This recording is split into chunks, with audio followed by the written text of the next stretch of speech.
Here's something that sounds weird but true. The more often you check your portfolio, the worse your investment returns will be. So let's go back a step and visit something called the equity premium puzzle. Historically, stocks have outperformed bonds by a huge margin. In the US, for example, the equity premium has been around 6 to 8% per year. That is a huge difference over decades because of compounding, of course. So the puzzle is, if stocks are so much better long term and they generate more returns, why does anybody hold bonds at all? Well, let's go back to traditional economics. It says that investors should allocate almost entirely to equities because they earn more returns, and especially if they're young. So what's this explanation? Well, it's called myopic loss aversion. Let me break it down. Myopic means short-sighted, and loss aversion is the pain of losses hurts about twice as much as equivalent gains feel good.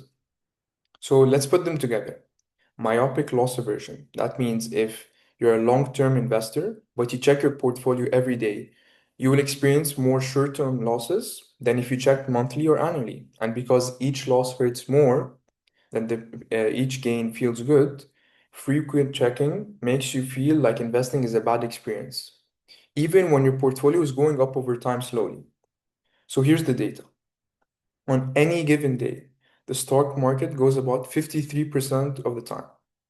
Basically, like the odds of a coin flip.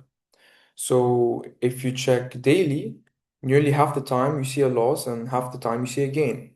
And each loss hits you harder than the each gain we said before because of loss aversion.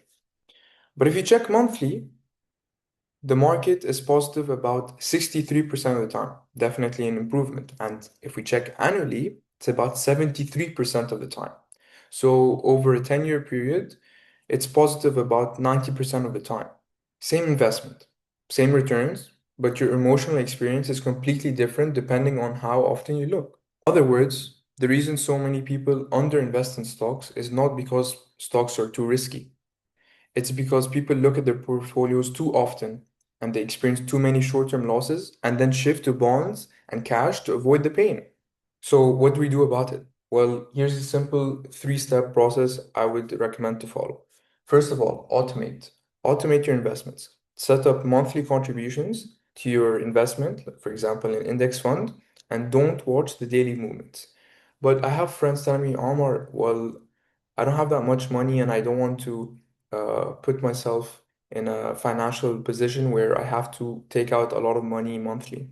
Well, automate €1, automate 5 euros, automate 10 euros, automate 50 euros. Doesn't need to be a huge amount. It's just the consistency. Okay, so now on to point two. Don't check. Check your portfolio monthly at most. Annual rebalancing is all you need though. And third is selling makes it real. When you do feel the urge to sell during a downturn, remember this framework.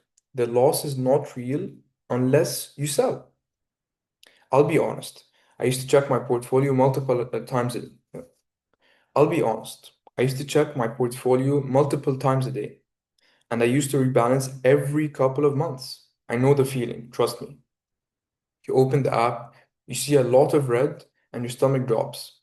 But once I learned about myopic loss aversion, I made a rule. I check once a month when I'm adding more to my investments, which tends to be on the first of the month. That's it. The result is not just better emotional health, it's better decision making, and I have not panic sold a single position since I made that change. And my returns have been better because of that. If you're smart, ambitious, and still unsure what to prioritize, this is for you.